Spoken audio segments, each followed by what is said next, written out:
avoir 2 matchs en 24 heures cette semaine. Donc, techniquement, vous allez jouer 2 matchs chacun. Comment tu vois cette semaine-là là, pour toi après Ouais, on n'a pas encore parlé du plan pour cette semaine. Avec l'horaire, c'est fou qu'on a la compte les 2 derniers, 6 matchs de suite qui sont les back-to-back. Donc, ça n'a pas passé trop loin. Comme je dis, on n'a pas passé encore pour le plan, mais c'est sûr, habituellement dans des situations comme ça, là, les deux gardiens jouent chacun un match, mais non, on va se concentrer présentement pour demain. c'est sûr que tu as besoin de jouer 2 matchs dans la même semaine. Là. Ouais, ben, c'est sûr, ça fait du bien pour le rythme. Puis, on a du voyagement aussi. On s'en va tout de suite en back-to-back sur la route mercredi. Puis, non, ça nous fait beaucoup de matchs cette semaine. Puis, donc, comme j'ai dit, je ne sais pas penser trop loin. Puis, je suis concentré sur demain.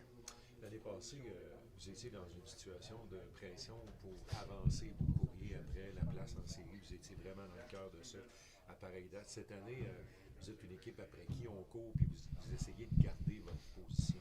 Comment ça a changé dans l'équipe, cette situation-là, quand tu regardes autour la dynamique de l'équipe?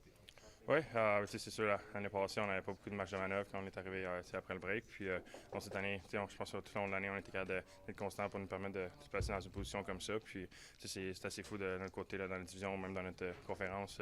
Je pense que ce matin, j'ai vu, on était 8e dans la ligue, mais on était dans un wildcard spot. Fait que, non, c'est sûr, il y a beaucoup de bonnes équipes, beaucoup d'équipes qui fightent pour les derniers spots. Donc, c'est important pour nous qu'on maintienne le cap. Parfois, quand une équipe accorde pas mal de buts, le réflexe naturel, c'est de regarder le travail des gardiens, mais il y a tout le jeu collectif aussi. Qu'est-ce que tu vois, tu as vu peut-être dans ce road trip-là, collectivement, qui pourrait être à travailler ou à améliorer? Je pense peut-être nos débuts de match, les 3 matchs. À San Jose, on avait commencé, mais 10 dans la minute de la première, ça avait vraiment moins bien été. Puis après ça, les 2 autres matchs suivants aussi, nos premières ont été un peu moins bonnes. Puis on s'est mis à jouer un peu plus tard dans le match. Donc c'est important, c'est vraiment de partir dès le départ puis de jouer un 60 minutes complet. Offensivement, c'est clair que cette équipe-là est confiante.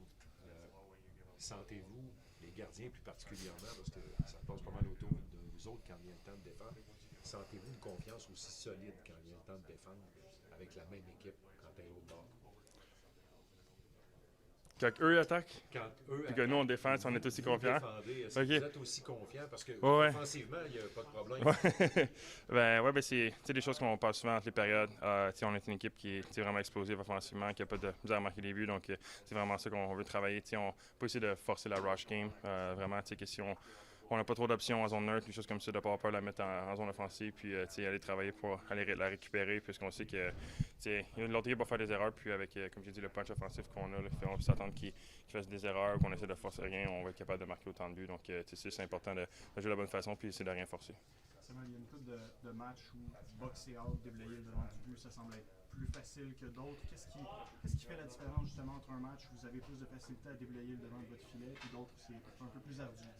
Oui, c'est sûr que c'est des équipes qui amènent plus de trafic.